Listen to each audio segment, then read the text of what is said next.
अस्सलामुअलैकुम वरहमतुल्लाहि वबरकातुहू। आपका इस्तकबाल है प्रोग्राम खबरें इस्लाम की अदालत में। बातें कितनी सच्ची कितनी झूठी। हम और आप रबीउल अव्वल के महीने से गुजर रहे हैं। हर तरफ लाइटें ही लाइटें लगी हुई हैं। जश्न का माहौल है। ढोल ताशे जलसे जुलूस का भरपूर इंतज़ाम किया जा रहा है। इसी को मद्देनज़र रखते हुए आज हम इस्लाम की अदालत में एक वीडियो लेकर हाजिर हैं। आइए रखते हैं इस्लाम की अदालत में और करते हैं इसकी जांच पड़ताल। आप ये वीडियो यहाँ पर सुन लें। अल्लाह तौफीक दे तो अल्लाह को राजी करने के लिए अपने घरों पर हरे हरे झंडे, इस्लामी झंडे अपने घरों पर लगाएं और 12 दिन तक कम से कम एक बल्ब लगा दें ताकि पता चले कि आप मुस्तफा जाने रहमत के गुलाम हो। मिलादुन नबी सल्लल्लाहु अलैहि वसल्लम मनाएं, जुलूस में शिरकत करें, रोजाना कम से कम 1000 मरतबा आका पर दुरूद पढ़ें और क्या क्या इनामात होंगे आप खुद देखेंगे। आपके रिस्क में बरकतें कैसी होगी आप खुद देखेंगे। और जब मिलाद की शब आए तो आपका घर चमचमा कर कह रहा हो कि मैं किसी आशिक रसूल का घर हूं। देखा आपने, साहब कह रहे हैं कि मिलादुन नबी का जश्न मनाओ, घरों पर हरी झंडियां लगाओ, जलसों और जुलूसों में हाजिरी दो और साथ ही साथ अपने नबी पर रोजाना 1000 बार दरूद 12 दिन लगातार पढ़ो। इतना ही नहीं, बहुत से लोग ढोल ताशे के जरिए गाना और कव्वालियां गाते हैं। आइए करते हैं इन बातों की जांच पड़ताल और जानते हैं बातें कितनी सच्ची कितनी झूठी। सबसे पहले जान लें कि दरूद पढ़ना अच्छा अमल है। दुनिया और आखिरत की भलाई नसीब होगी। आपके दर्जात बुलंद होंगे नबी पर दरूद पढ़ने की वजह से। तो कसरत से आप नबी सल्लल्लाहु अलैहि वसल्लम पर दरूद पढ़ें, ये अच्छी तालीम है। जैसा कि साहब ने कहा कि 12 दिन लगातार हर रोज 1000 बार दरूद पढ़ें, ये बात गलत है क्योंकि आप बगैर तादाद मुतय्यन किए आप जितना चाहें दरूद पढ़ें, इसका सवाब मिलेगा। लेकिन तादाद मुतय्यन करना बिदात कहलाएगा क्योंकि ये तादाद अल्लाह और उसके रसूल सल्लल्लाहु अलैहि वसल्लम ने नहीं बताए हैं। और इस बात का भी ख्याल रहे कि सिर्फ 12 ही दिन दरूद नहीं पढ़ना है बल्कि सारी जिंदगी दरूद पढ़ना है। आज हम लोगों को चाहिए कि ये अज़्म कर लें, अपनी जिंदगी का ये हिस्सा बना लें कि हम पूरी जिंदगी नबी पर दरूद पढ़ा करेंगे। अब आइए झंडी और मिलाद पर बात करते हैं। जैसा कि साहब ने कहा है, अल्लाह तौफीक दे तो अल्लाह को राजी करने के लिए अपने घरों पर हरे हरे झंडे, इस्लामी झंडे अपने घरों पर लगाएं और 12 दिन तक कम से कम एक बल्ब लगा दें ताकि पता चले कि आप मुस्तफा जाने रहमत के गुलाम हो। आप जज्बात से जरा हट के संजीदगी से सोचो और मेरी बात पर गौर करो। हो सकता है कि आपको मेरी बात थोड़ी सी नागवार लगे, लेकिन आप ठंडे दिमाग से सोचो। 12 रबीउल अव्वल को जश्न मनाना, हरी झंडी लगाना इस्लाम का हिस्सा है? क्या दीन का हिस्सा है? इस तरह करने से क्या अल्लाह खुश होगा? हरी झंडी लगाने से सवाब में इजाफा होगा? इसका जवाब क्या देंगे आप? हम और आप जानते हैं कि नबी सल्लल्लाहु अलैहि वसल्लम ने फरमाया, मुझसे पहले हर नबी पर वाजिब है कि उम्मत को खैर की हर चीज को बता दें और शर बुराई की हर चीज से उम्मत को आगाह कर दें। नबी सल्लल्लाहु अलैहि वसल्लम ने यह भी कहा है कि अल्लाह से करीब करने वाली कोई ऐसी चीज नहीं है जिसके करने का मैंने आपको हुक्म ना दिया हूं, और जहन्नम से दूर करने वाली ऐसी कोई चीज नहीं है जिससे मैंने आपको मना ना किया हूं। अब आप ही बताइए, अगर ये दीन का हिस्सा होता तो नबी सल्लल्लाहु अलैहि वसल्लम इसकी तालीम देते कि नहीं देते? अगर ये खैर का काम होता तो क्या हमारे रसूल सल्लल्लाहु अलैहि वसल्लम ईद मिलादुन नबी के मुतालिक कुछ बातें बताते कि ना बताते? नबी सल्लल्लाहु अलैहि वसल्लम की तारीख़ पैदाइश पर झंडी लगाने से अगर अल्लाह खुश होता तो क्या नबी पाक मोहम्मद सल्लल्लाहु अलैहि वसल्लम अल्लाह को खुश करने के लिए यह अमल ना करते?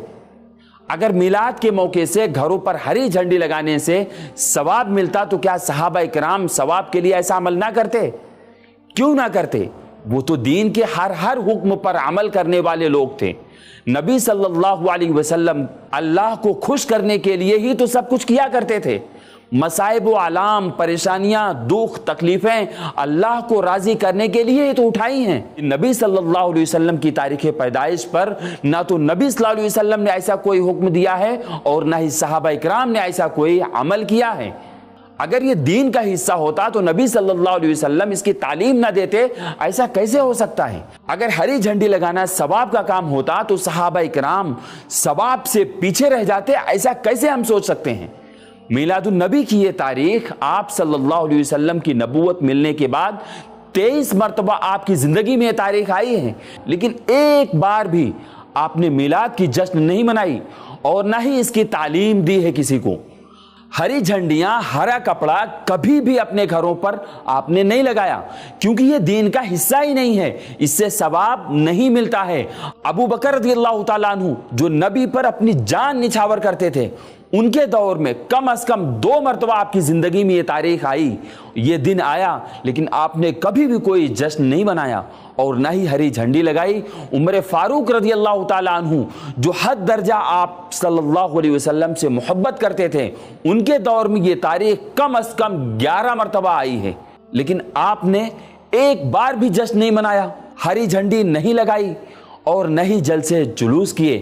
داماد رسول عثمان غنی رضی اللہ تعالیٰ عنہ جو اپنا ہر سرمایہ اللہ کی رضا کے لیے رسول پر خرچ کرنا شرف سمجھتے تھے، ان کے دور میں کم از کم 12 مرتبہ یہ دن نصیب ہوئے، لیکن کبھی بھی جشن کا ماحول آپ نے نہیں بنایا اور نہ ہی جلسے جلوس نکالے اور نہ ہی ہری جھنڈیاں لگائیں۔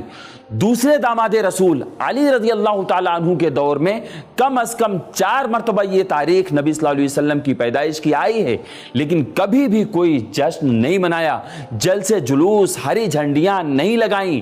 اب آپ ہی سوچئے عید میلاد النبی منانا کیسے دین ہو سکتا ہے؟ اتنا ہی نہیں بلکہ معاویہ بن سفیان رضی اللہ تعالیٰ عنہ کے دور میں یہ دن کم از کم 20 مرتبہ آئے ہیں۔ آپ نے کبھی بھی عید میلاد النبی نہیں منایا، ہری جھنڈیاں نہیں لگائے، جلسے جلوس نہیں کیے۔ یہ دین ہوتا تو کیوں نہیں کرتے؟ کیا ان کو نبی صلی اللہ علیہ وسلم سے محبت نہیں تھی؟ آخری صحابی طفیل دوسی رضی اللہ تعالیٰ عنہ کی زندگی میں سینکڑوں بار نبی صلی اللہ علیہ وسلم کی تاریخ پیدائش آئی ہے، لیکن آپ نے کبھی بھی جشن میلاد نہیں منایا، ہری جھنڈیاں، جلسے جلوس نہیں لگائے۔ اگر یہ دین ہوتا تو نبی پر مر مٹنے والے صحابی رسول جشن میلاد کیوں نہ مناتے؟ اگر یہ دین ہوتا تو ضرور مناتے، لیکن یہ دین نہیں ہے۔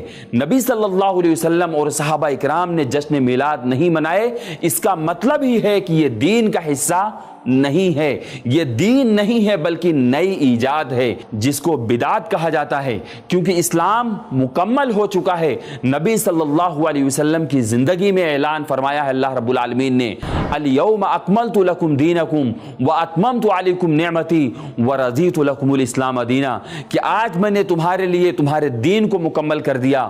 اس آیت سے پتہ چلتا ہے کہ دین مکمل ہو چکا ہے، اس میں کوئی بھی کمی بیشی کی گنجائش اب نہیں ہے، اور ہم تمام لوگوں کو جاننا چاہیے کہ کمی بیشی کرنا دین میں بدعت کہلاتا ہے، اور بدعتی کا انجام بہت برا ہوگا۔ ہر بدعتی بدعت کرنے والا قیامت کے دن حوض کوثر سے دھتکارا جائے گا۔ نبی رحمت صلی اللہ علیہ وسلم بھی دھتکار دیں گے، بھگا دیں گے۔ حدیث کے الفاظ ہیں، سحقن سحقن لمن غیر بعدی، ایک وقت آئے گا کہ حوض کوثر پر نبی صلی اللہ علیہ وسلم کھڑے ہوں گے، لوگ آئیں گے، اللہ کے نبی صلی اللہ علیہ وسلم لوگوں کو پہچان لیں گے کہ یہ ہمارے امتی ہیں، ان کو آنے دیا جائے، لیکن فرشتے بیچ میں حائل ہو جائیں گے اور ان کو روک دیں گے۔ نبی پاک صلی اللہ علیہ وسلم پوچھیں گے، یہ تو ہمارے امتی ہیں، ان کو آنے دیا جائے، روک کیوں دیا گیا؟ تو فرشتے فرمائیں گے، کہیں گے کہ آپ کے دنیا سے جانے کے بعد ان لوگوں نے دین میں تبدیلی کر دی۔ اس وقت نبی صلی اللہ علیہ وسلم کا یہ کلام ہوگا، سحقن سحقن لمن غیر بعدی، دوری ہو دوری ہو جن لوگوں نے میرے بعد دین میں تبدیلی کر دی۔ میرے بھائیوں، آپ سوچو، یہ عمل اسلام کا حصہ نہیں ہے، اور اگر ہم اور آپ یہ عمل کر کے جاتے ہیں اور کل قیامت کے دن اللہ کے نبی صلی اللہ علیہ وسلم ہمیں اور آپ کو اس ٹائٹل کے ساتھ بھگا دیتے ہیں، دور کر دیتے ہیں کہ یہ وہ لوگ ہیں جن لوگوں نے دین میں نئی نئی چیزیں ایجاد کی ہیں، ان کو ہمارے پاس سے دور بھگاؤ، تو ہمارا اور آپ کا کیا حشر ہوگا؟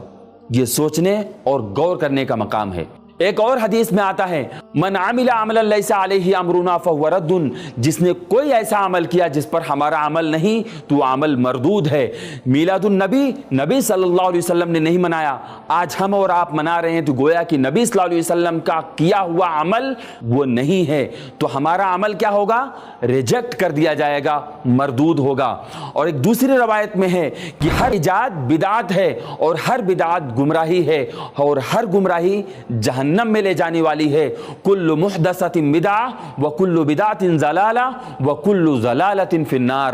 اب آپ فیصلہ کیجئے कि आप बिदाती बन करके जहन्नम में जाना पसंद करेंगे या नबी सल्लल्लाहु अलैहि वसल्लम और सहाबा इकराम के नक्शे कदम पर चल करके अपने आप को जन्नत में ले जाना पसंद करेंगे। नाजरीन, इस्लाम की अदालत में रखने के बाद पता चला कि साहब की बातें बेबुनियाद हैं, बगैर दलील के हैं, बातें झूठ पर मबनी हैं, जिसका इस्लामी तालीम से कोई लेना देना नहीं है। हमारी इस वीडियो से मुताल्लिक कमेंट करके अपनी राय ज़रूर दें।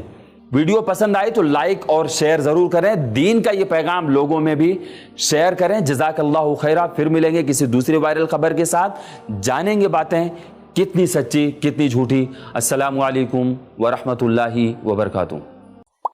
दीन की बात आम करने में i+ TV की मदद करें। पेटीएम या गूगल पे के लिए हमारे नंबर्स पर ट्रांसफर करें। ऐसे ही और वीडियोस बनाने में हमारी मदद करें